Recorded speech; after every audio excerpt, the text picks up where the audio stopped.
नमस्कार दोस्तों, आप सुन रहे हैं पैसा से पैसा सीजन 2 निवेश की पाठशाला। आज हम निवेश के एक ऐसे पहलू पर बात करने जा रहे हैं जो सीधे तौर पर आपके भविष्य के लोन, आपके घर के सपने और आपकी वित्तीय विश्वसनीयता से जुड़ा है। आज का विषय है क्रेडिट कार्ड का विवेकपूर्ण उपयोग और सिबिल स्कोर सुधारने की रणनीति। दोस्तों, क्रेडिट कार्ड खुद में न तो दुश्मन है, न ही कोई जादुई साधन। यह एक उपकरण है जो आपको सुविधा भी दे सकता है और भारी कर्ज के जाल में भी फंसा सकता है। सब कुछ निर्भर करता है आपके अनुशासन पर।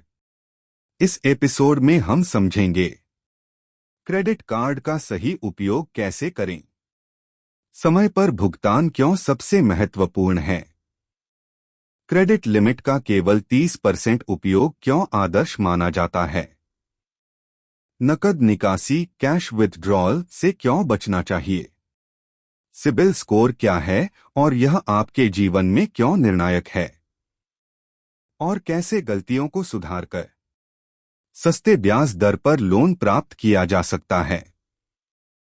हम एक प्रेरक उदाहरण के माध्यम से भी समझेंगे कि कैसे एक व्यक्ति ने अपनी वित्तीय गलतियों को सुधारा और मजबूत क्रेडिट हिस्ट्री बनाकर अपने भविष्य को सुरक्षित किया। याद रखिए, अच्छा सिबिल स्कोर सिर्फ एक संख्या नहीं, यह आपकी वित्तीय प्रतिष्ठा है। तो चलिए आज सीखते हैं कैसे क्रेडिट कार्ड को दुश्मन नहीं बल्कि समझदारी से इस्तेमाल किया जाए। आज की इस नई गहन चर्चा में हम इस बात की पूरी परतें खोलने वाले हैं कि पैसों का जो ये पूरा विज्ञान है वो असल में काम कैसे करता है। बिल्कुल। और आज हमारे पास जो स्रोत है यानी जो सोर्स मटेरियल है जिस पर हम चर्चा करेंगे वो है the credit card blueprint mastering debt and CIBIL scores. हाँ, और इसलिए आज का हमारा मिशन बहुत ही स्पष्ट है। हमें इस डिबेट को सुलझाना है कि क्या क्रेडिट कार्ड सच में एक ऐसा खतरनाक जाल है जो इंसान को बर्बाद कर देता है, या फिर अगर इसके पीछे का गणित समझ लिया जाए तो ये किसी वित्तीय सुपर पावर से कम नहीं है। और ये एक ऐसा सवाल है जो हर उस इंसान के दिमाग में आता है जिसके हाथ में पहली बार वो प्लास्टिक का टुकड़ा आता है। हाँ, और सच कहूँ तो मुझे हमेशा ये सोचकर हैरानी होती है कि प्लास्टिक का एक छोटा सा टुकड़ा किसी भी इंसान की पूरी वित्तीय इज्जत को रातों रात बना भी सकता है और पूरी तरह बिगाड़ भी सकता है। मतलब ये सोचने में ही कितना अजीब लगता है। ये हैरानी बिल्कुल स्वाभाविक है, लेकिन सबसे मजेदार बात यह है कि ये कोई जादू नहीं है। ये पूरी तरह से डेटा और एल्गोरिदम का खेल है। और आज हम इस चर्चा में केवल ऊपरी बातें नहीं करेंगे कि क्या करना चाहिए या क्या नहीं। बिल्कुल, हम डीप डाइव करेंगे। हाँ, हम गहराई से ये विश्लेषण करेंगे कि सिबिल स्कोर का पूरा सिस्टम असल में सोचता कैसे है, बैंक के जो सर्वर हैं और उनके रिस्क असेसमेंट मॉडल हैं वो किस तरह से इंसान के हर एक लेनदेन को जज करते हैं। क्योंकि जब तक हम उस क्यों और कैसे के पीछे का गणित नहीं समझेंगे, तब तक हम उस प्लास्टिक के टुकड़े को अपने फायदे के लिए इस्तेमाल नहीं कर पाएंगे। चलिए इसे थोड़ा आसान भाषा में समझते हैं। जरूर। अक्सर जब लोगों के हाथ में उनका पहला क्रेडिट कार्ड आता है ना, तो एक अजीब सी साइकोलॉजी काम करने लगती है। लोग उसकी लिमिट को मुफ्त का पैसा या अपनी बढ़ी हुई इनकम समझ बैठते हैं। और यही सबसे पहली और सबसे बड़ी भूल होती है। हाँ, और यहीं से परेशानी शुरू होती है। लेकिन मुझे एक बात हमेशा खटकती है, हम सभी जानते हैं कि क्रेडिट कार्ड पर ब्याज दरें बहुत ज्यादा होती हैं, फिर भी इतने सारे लोग इसके जाल में आखिर फंस कैसे जाते हैं? क्या ये बस उनकी बेवकूफ़ी है या सिस्टम को इस तरह से डिज़ाइन ही किया गया है? ती और दुश्मनी के बीच की बहुत पतली रेखा है। अगर इस तलवार को सही तरीके से इस्तेमाल किया जाए तो ये 45 से 50 दिनों तक बिना एक भी रुपया ब्याज दिए बैंक का पैसा इस्तेमाल करने की आज़ादी देती है और साथ ही ऑनलाइन शॉपिंग और ट्रैवल पर रिवॉर्ड पॉइंट्स और डिस्काउंट अलग से दिलाती है। हाँ, ये तो इसका अच्छा पहलू हुआ, दोस्त बन गया। लेकिन जब अनुशासन टूटता है ना, तो ये सीधा 36% से 45% सालाना ब्याज के ऐसे दलदल में धकेल देती है जिससे बाहर निकलना लगभग असंभव हो जाता है। और यहाँ सबसे बड़ी बात समझने वाली ये है कि ये कोई साधारण ब्याज नहीं है, ये डेली कंपाउंडिंग इंटरेस्ट होता है। थोड़ा रुकिए, इस डेली कंपाउंडिंग वाले हिस्से को थोड़ा विस्तार से समझते हैं, क्योंकि लोगों को लगता है कि अगर वो अपना मिनिमम ड्यू भर रहे हैं तो वो एकदम सुरक्षित है। बैंक भी तो स्टेटमेंट में उस मिनिमम ड्यू को ही सबसे बड़ा और हाईलाइट करके दिखाता है। हाँ, और यही सबसे बड़ा ट्रैप है। तो क्या ये मिनिमम ड्यू सिर्फ एक मनोवैज्ञानिक जाल है? एकदम सही कहा। ये पूरी बैंकिंग इंडस्ट्री का सबसे बड़ा मनोवैज्ञानिक जाल है। जब कोई व्यक्ति केवल मिनिमम ड्यू भरता है, जो आमतौर पर कुल बिल का सिर्फ 5% होता है, तो उसे लगता है कि उसने अपना फर्ज पूरा कर दिया। बैंक उससे खुश है। हाँ, शांति मिलती है कि चलो इस महीने का तो दे दिया। लेकिन असल में उस मिनिमम ड्यू को भरने से केवल लेट पेमेंट फीस से बचाव होता है। जो बाकी का 95% बैलेंस बच गया है, उस पर वही 36 से 45% का भारी ब्याज लगना शुरू हो जाता है। बाप रे। खत्म कर देता है। मतलब अगर इस महीने मिनिमम ड्यू भरा और अगले दिन जाके एक नई कॉफी भी खरीदी कार्ड से, तो उस कॉफी पर भी पहले ही दिन से ब्याज लगने लगेगा। बिल्कुल, उस पर पहले ही दिन से वो भारी ब्याज जुड़ना शुरू हो जाएगा। हर दिन का ब्याज मूलधन में जुड़ता है और फिर अगले दिन उस बढ़े हुए अमाउंट पर ब्याज लगता है। यही है डेली कंपाउंडिंग। ये तो सच में डरावना है। मतलब बैंक जानबूझकर मिनिमम ड्यू का ऑप्शन देते हैं ताकि ग्राहक उस डेली कंपाउंडिंग वाले लूप में फंस जाए हाँ। और उनका मुनाफा लगातार बढ़ता रहे। एग्जैक्टली। और इसी के साथ किताब में एक और सबसे बड़ी गलती का जिक्र है जहां लोग फंसते हैं, वो है क्रेडिट कार्ड से आरटीएम जाके नकद निकालना। अब मुझे ये बात थोड़ी अजीब लगती है, क्योंकि कोई क्रेडिट कार्ड से कैश आखिर क्यों निकालेगा? पर चलिए मान लेते हैं किसी ने निकाल लिया, तो क्या इस पर भी वही 50 दिन का ग्रेस पीरियड वाला नियम लागू होता है? यहीं पर सबसे बड़ी गलतफहमी होती है लोगों को। एटीएम से कैश निकालना वित्तीय दुनिया की सबसे महंगी गलतियों में से एक मानी जाती है। जब कार्ड से ऑनलाइन या किसी दुकान पर शॉपिंग होती है, तभी 45 से 50 दिन का ग्रेस पीरियड मिलता है। अच्छा। लेकिन जब उसी कार्ड को एटीएम मशीन में डालकर कैश निकाला जाता है, तो बैंक के सिस्टम में इसे एक कैश एडवांस की तरह दर्ज किया जाता है और कैश एडवांस पे कोई ग्रेस पीरियड नहीं होता। ओहो, मतलब तुरंत मीटर चालू। हाँ, जिस सेकंड मशीन से पैसा बाहर आता है, उसी पल से उस पूरी रकम पर वो 40% वाला ब्याज मीटर शुरू हो जाता है। और इसके ऊपर से एक भारी कैश विड्रॉल फीस भी अलग से जुड़ती है। तो मूल रूप से ये एक ऐसा कर्ज है जो पहले ही दिन से इंसान का गला घोटने लगता है। बहुत ही खतरनाक। बिल्कुल। इसीलिए अनुशासन बहुत जरूरी है। कार्ड लेना एक बड़ी जिम्मेदारी है। ये तभी लेना चाहिए जब आपके पास मतलब किसी के पास नियमित आय हो और फालतू शॉपिंग को रोकने का कंट्रोल हो।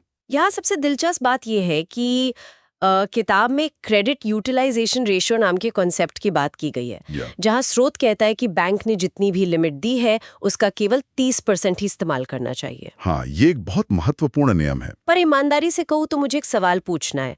अगर बैंक ने किसी को 1 लाख रुपए की लिमिट दी है और वो इंसान हर महीने 90,000 रुपए खर्च करता है, लेकिन ड्यू डेट से पहले पूरा बिल एक झटके में चुका देता है, तो उसमें बैंक को क्या दिक्कत है?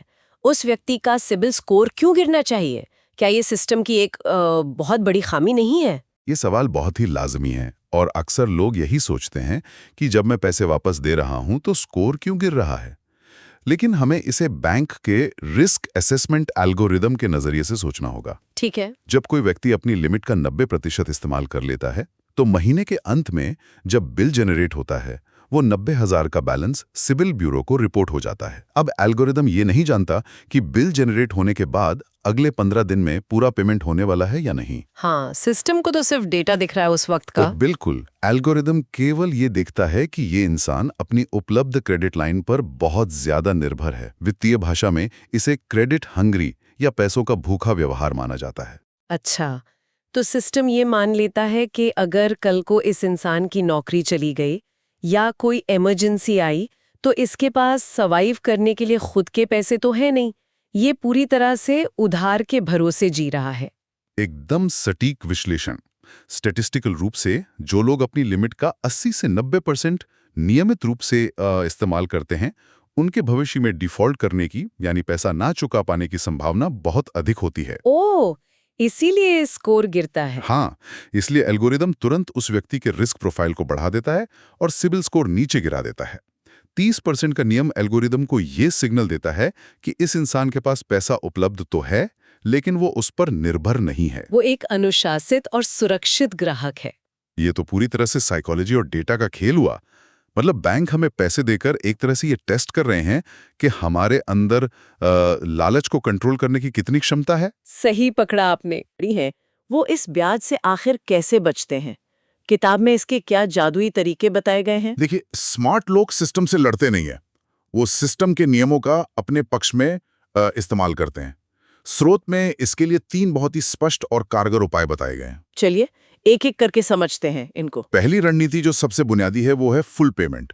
स्मार्ट यूजर्स कभी भी उस मिनिमम ड्यू वाले मनोवैज्ञानिक जाल में नहीं फंसते जिसकी हमने अभी बात की। वो हमेशा अपने स्टेटमेंट का 100% बैलेंस आखिरी तारीख से पहले क्लियर करते हैं। इससे ब्याज लगने का सवाल ही पैदा नहीं होता। ये तो सबसे बेसिक नियम हुआ। लेकिन असली जादू दूसरी रणनीति में है, जिसे बिलिंग साइकिल का विज्ञान कहते हैं। हाँ, मुझे इसके बारे में पूछना था। इस बिलिंग साइकिल वाले हैक को थोड़ा विस्तार से समझाइए। ये 50 दिन का मुफ्त समय आखिर काम कैसे करता है? इसे एक सीधे से उदाहरण से समझते हैं। मान लीजिए किसी कार्ड का बिल हर महीने की 5 तारीख को जनरेट होता है और उसकी पेमेंट करने की आखिरी तारीख 25 तारीख होती है। ठीक है। अब अगर कोई स्मार्ट यूजर 6 तारीख को कोई बड़ी खरीदारी करता है, यानी बिल बनने के अगले ही दिन, तो वो खर्च उस महीने के बिल में नहीं जुड़ेगा, क्योंकि 5 तारीख का बिल तो पहले ही बन चुका है। एग्जैक्टली वो खर्च अगले महीने की 5 तारीख को जनरेट होने वाले बिल में आएगा, जिसकी पेमेंट फिर अगले महीने की 25 तारीख को करनी होगी। इस तरह सिर्फ एक दिन का इंतजार करके उस एक खरीदारी का पैसा चुकाने के लिए पूरे 50 दिन का ग्रेस पीरियड मिल जाता है। ये बिना किसी ब्याज के बैंक के पैसे पर फ्लोट करने का सबसे बेहतरीन तरीका है। वाह, मतलब खरीदारी को सिर्फ एक दिन आगे पीछे करने से इतना बड़ा अंतर आ सकता है। लेकिन एक प्रैक्टिकल प्रॉब्लम सोचिए। मान लीजिए किसी के घर में कोई मेडिकल इमरजेंसी आ गई या कोई ऐसा अचानक से खर्च आ गया जिसे 50 दिन बाद भी एक साथ चुकाना मुमकिन नहीं है। तब ऐसा व्यक्ति क्या करे? क्या तब वो डेली कंपाउंडिंग वाला जाल झेलना ही पड़ेगा? नहीं, यहीं पर तीसरी रणनीति काम आती है और वो है ईएमआई का विकल्प। ईएमआई में कन्वर्ट करना। हाँ, जब कोई बड़ा अमाउंट चुकाना असंभव लगने लगे तो उसे रिवॉल्विंग डेट यानी उस डेली कंपाउंडिंग वाले दलदल में जाने देने से पहले ही बैंक के ऐप के जरिए कम ब्याज वाली ईएमआई में बदल लेना चाहिए। इससे क्या फायदा होगा? ब्याज तो वहां भी लगेगा ना? ब्याज लगेगा, लेकिन क्रेडिट कार्ड के सामान्य 40% ब्याज के मुकाबले ईएमआई पर आमतौर पर 12 से 15% का ही ब्याज लगता है। ये ब्याज उस भयानक चक्रवृद्धि लूप को रोक देता है और भुगतान को आसान किश्तों में बांट देता है। ये बहुत ही शानदार रणनीति है। अगर हम इन सभी बातों को एक साथ जोड़ें तो अंततः ये सब एक ही लक्ष्य की तरफ जाती हैं, एक मजबूत सिबिल स्कोर। अगर हम इसे बड़े नजरिए से देखें तो किताब भी इसी बात पर सबसे ज्यादा जोर देती है कि सिबिल स्कोर कितना जरूरी है। ये 300 से 900 के बीच का जो नंबर है, ये सिर्फ एक मैथ का आंकड़ा नहीं है। आज के जमाने में ये एक इंसान की वित्तीय इज्जत का पैमाना बन गया है। मुझे ये जानना है कि एक अच्छा स्कोर, मान लीजिए जो 750 के पार हो, वो किसी इंसान के लिए क्या-क्या दरवाजे खोल सकता है? 750 से ऊपर का स्कोर असल में वित्तीय आजादी का एक पासपोर्ट है। इसका सबसे बड़ा फायदा यह होता है कि जब कोई होम लोन या कार लोन लेने जाता है तो उसे सबसे सस्ती ब्याज दरें ऑफर की जाती हैं। और अप्रूवल में भी तो आसानी होती होगी। बिल्कुल, लोन अप्रूवल के लिए हफ्तों का इंतजार नहीं करना पड़ता। बैंकों के ऑटोमेटेड सिस्टम ऐसे प्रोफाइल को मिनटों में पास कर देते हैं। इसके अलावा बैंक खुद सामने से क्रेडिट कार्ड की लिमिट बढ़ा देते हैं। लेकिन ये वित्तीय इज्जत सालों की लगातार मेहनत से बनती है और सिर्फ एक छोटी सी गलती इसे तो रात बर्बाद कर सकती है। एकदम सही। और ये बर्बादी कितनी तेजी से होती है, इसका एक बहुत ही बेहतरीन और प्रेरक किस्सा किताब में दिया गया है। छत्तीसगढ़ के एक छोटे व्यापारी वीरेंद्र की कहानी। ये कहानी बहुत दिलचस्प है। हाँ, वीरेंद्र का उदाहरण सभी को सुनना चाहिए। जब वीरेंद्र के हाथ में उनका नया क्रेडिट कार्ड आया तो जोश जोश में उन्होंने अपने घर के लिए एक बड़ा टीवी और एक महंगा फ्रिज खरीद लिया। इन सब का कुल खर्च लगभग 50,000 रुपए था, जो कि उनकी लिमिट का काफी बड़ा हिस्सा रहा होगा। हाँ, और वीरेंद्र को लगा कि वो हर महीने थोड़ा थोड़ा मिनिमम ड्यू भरकर इसे आसानी से चुका देंगे। लेकिन असल में हुआ कुछ और ही। वो उसी लूप में फंस गए जिसकी हमने अभी थोड़ी देर पहले चर्चा की थी। बिल्कुल, उनका 50,000 रुपए का असल बिल कुछ ही महीनों के भीतर 70,000 रुपए तक पहुंच गया। उन्हें समझ ही नहीं आया कि ये हुआ कैसे। वो भारी तनाव में आ गए। और ऐसा इसलिए हुआ क्योंकि जब मूलधन पर हर दिन ब्याज लगता है और फिर उस ब्याज पर भी ब्याज लगता है और साथ में लेट फीस और ओवर लिमिट पेनाल्टी जुड़ती है, तो रकम एक स्नोबॉल की तरह बहुत तेजी से बड़ी होती जाती है। लेकिन वीरेंद्र की इस कहानी का सबसे प्रेरणादायक हिस्सा वो है जहां उन्होंने इस स्थिति को खुद संभाला। उन्होंने किसी चमत्कार की उम्मीद नहीं की, बल्कि 3 बहुत ही कड़े और प्रैक्टिकल कदम उठाए। उन्होंने क्या किया? पहला, उन्होंने अपनी फिजूल खर्ची पूरी तरह से बंद कर दी। दूसरा, उन्होंने एवलांच मेथड का इस्तेमाल किया। यानी जिस कार्ड पर सबसे ज्यादा ब्याज लग रहा था उसे सबसे पहले टारगेट करना। हाँ, सबसे पहले अपनी सारी बचत उसी को चुकाने में लगा दी। और तीसरा नियम जो मुझे सबसे बेहतरीन लगा, उन्होंने एक कड़ा नियम बनाया कि कार्ड को सिर्फ एक डेबिट कार्ड की तरह ही इस्तेमाल करेंगे। डेबिट कार्ड की तरह? मतलब कार्ड मशीन में तभी स्वैप करेंगे जब उनके बैंक अकाउंट में उतना कैश पहले से मौजूद हो। वाह, ये तो बहुत ही कड़ी अनुशासन वाली बात हुई और इसका नतीजा भी काफी शानदार रहा होगा। से कम ब्याज दर पर तुरंत लोन दे दिया। तो इस सब का असल मतलब क्या निकलता है? इसका सीधा सा मतलब यह है कि क्रेडिट कार्ड अपने आप में कोई बुरा या भला नहीं है, केवल उसे इस्तेमाल करने का तरीका गलत या सही होता है। आगे बढ़ते हुए अब हम उन 5 अचूक कदमों की बात करते हैं जो किताब में दिए गए हैं। स्रोत के मुताबिक ये 5 कदम किसी के भी सिबिल स्कोर को रॉकेट की तरह बढ़ा सकते हैं। और हम इन्हें सिर्फ पढ़ेंगे नहीं, इनके पीछे का जो एल्गोरिदम वाला मैकेनिज्म है उसे भी समझेंगे। चलिए, पहला कदम है बिल कभी मिस ना करें। अब मेरा एक जनरल सा सवाल है, मान लीजिए कोई इंसान हमेशा समय पर बिल भरता है सालों से, लेकिन किसी महीने सिर्फ 1 दिन की देरी हो गई, तो क्या सच में 1 दिन से इतना बड़ा फर्क पड़ता है? हाँ, बिल्कुल पड़ता है। सिस्टम के नजरिए से देखें तो 1 दिन की देरी भी एक बहुत बड़ा रेड फ्लैग होती है। जैसे ही पेमेंट की डेडलाइन पार होती है, बैंक का सिस्टम तुरंत सिबिल ब्यूरो को डिलिंक्वेंट या डिफॉल्टर का स्टेटस भेज देता है, बिना किसी वार्निंग के। हाँ, ये एक ऑटोमेटेड प्रोसेस है। कोई इंसान वहां बैठकर नहीं सोच रहा कि चलो 1 दिन की छूट दे देते हैं। एक बार ये रिपोर्ट हो गया तो स्कोर सीधे 50 से 100 पॉइंट तक नीचे गिर सकता है। 100 पॉइंट बनाने में सालों की मेहनत लग जाती है, लेकिन उसे गंवाने के लिए 24 घंटे की देरी काफी है। ये बहुत ही क्रूड सिस्टम है। खैर, दूसरा कदम मुझे थोड़ा विवादित लगता है। इसमें लिखा है पुराने कार्ड बंद ना करें। हाँ, अब कई बार ऐसा होता है कि किसी पुराने कार्ड पर बहुत भारी एनुअल फीस लग रही होती है और इंसान उसका सालों से इस्तेमाल भी नहीं कर रहा होता। तो ऐसे में उस कार्ड को सिर्फ खोल के रखना समझदारी क्यों मानी जाती है? इसे बंद क्यों नहीं करना चाहिए? ये एक बहुत ही वैलिड पॉइंट उठाया आपने। अगर फीस सच में बहुत ज्यादा है और कार्ड का कोई उपयोग नहीं है तो उसे बंद करना ही बेहतर है। लेकिन किताब यहाँ जिस नियम की बात कर रही है वो है क्रेडिट इतिहास की औसत आयु, यानी average age of credit history. औसत आयु ये कैसे काम करती है? एल्गोरिदम ये देखता है कि किसी भी इंसान का क्रेडिट के साथ अनुभव कितना पुराना है। अगर किसी के पास 10 साल पुराना कार्ड है तो वो उसके पूरे प्रोफाइल को एक स्थिरता और विश्वसनीयता देता है।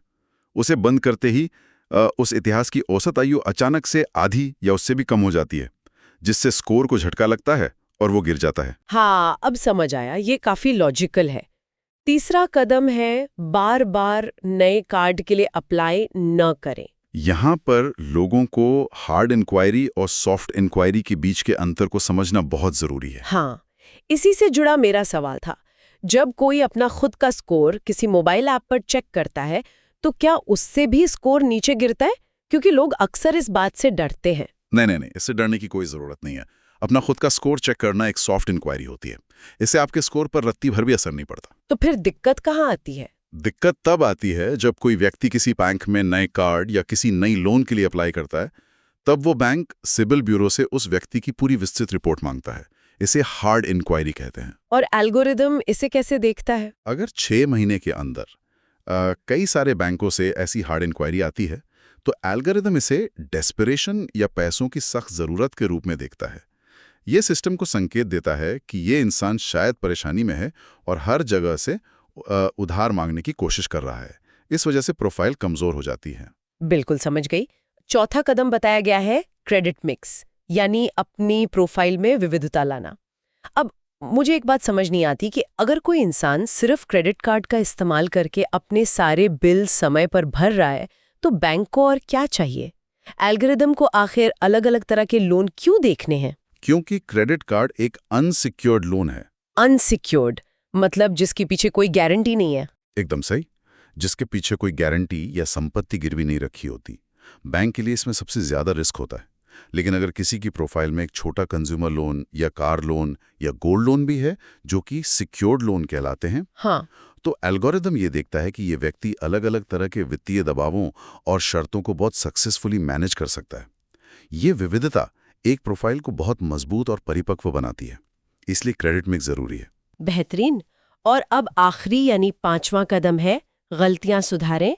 किताब इस बात पर काफी मजबूती से सलाह देती है कि हर 6 महीने में कम से कम एक बार अपनी विस्तृत सिबिल रिपोर्ट जरूर डाउनलोड करनी चाहिए। और ये सबसे क्रिटिकल स्टेप है, जिसे लोग अक्सर नजरअंदाज कर देते हैं। क्योंकि कई बार ऐसा होता है कि लोग अपना सारा भुगतान समय पर कर देते हैं, उसके बाद भी सिर्फ बैंक की तरफ से जानकारी अपडेट ना होने के कारण उनके पुराने लोन एक्टिव दिखते रहते हैं। इन क्लेरिकल एरर्स को पकड़ना और ठीक करवाना बहुत जरूरी है। बिल्कुल। और ये 5वां बिंदु हमारी इस पूरी गहन चर्चा का सबसे गंभीर और सोचने पर मजबूर कर देने वाला हिस्सा है।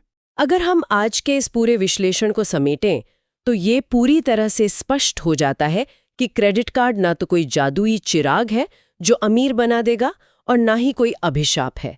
ये सिर्फ एक शक्तिशाली टूल है। सही कहा। अगर इसका इस्तेमाल इन एल्गोरिदम्स और मैथ को समझकर किया जाए, तो ये नकद पैसे की कमी को दूर करने और भविष्य के बड़े सपनों जैसे अपना घर लेना या बिजनेस शुरू करना, इन सब की नींव रखने का एक बेहतरीन साधन बन सकता है।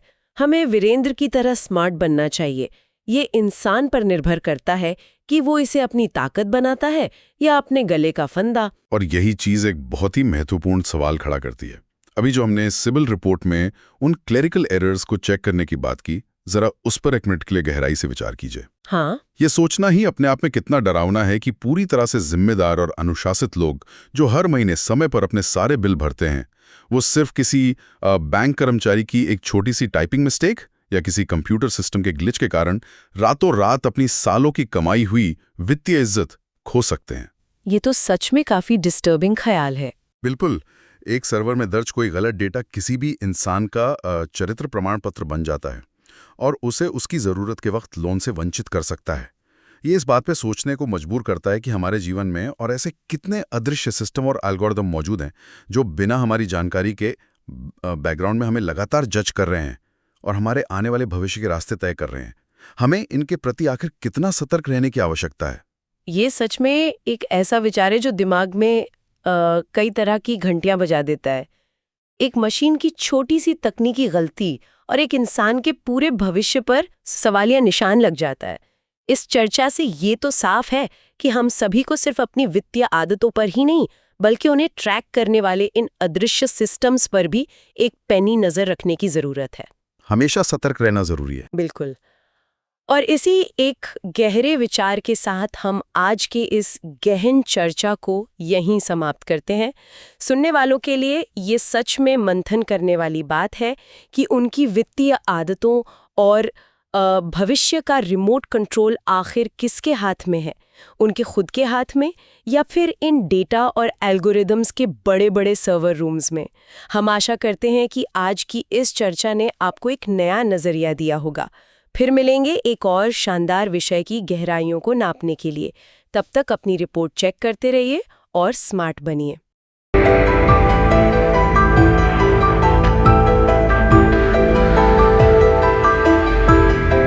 तो दोस्तों, यह था आज का एपिसोड, क्रेडिट कार्ड और सिबिल स्कोर की समझदारी भरी गाइड। आज हमने समझा कि क्रेडिट कार्ड सुविधा है, लेकिन अनुशासन के बिना वही सुविधा संकट बन सकती है। हमने सीखा कि समय पर पूरा भुगतान करना आपकी सबसे बड़ी ताकत है।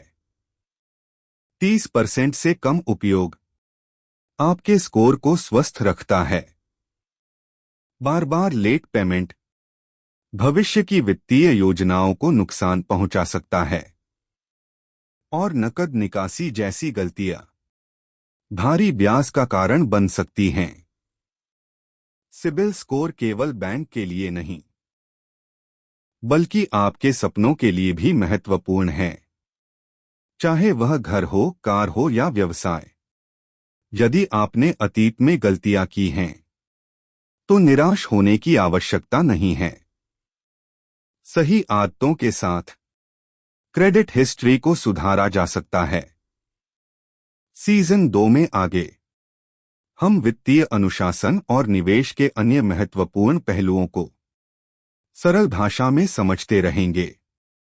अगर यह एपिसोड उपयोगी लगा हो तो इसे स्पॉटिफाई, जियो सावन, अमेज़न म्यूजिक और यूट्यूब पर फॉलो करें और उन लोगों के साथ साझा करें जो क्रेडिट कार्ड को लेकर असमंजस में हैं। अगले एपिसोड में हम बात करेंगे डेट मैनेजमेंट और कर्ज से मुक्ति की रणनीति पर। तब तक याद रखिए, आपका क्रेडिट व्यवहार ही आपका वित्तीय भविष्य तय करता है। धन्यवाद।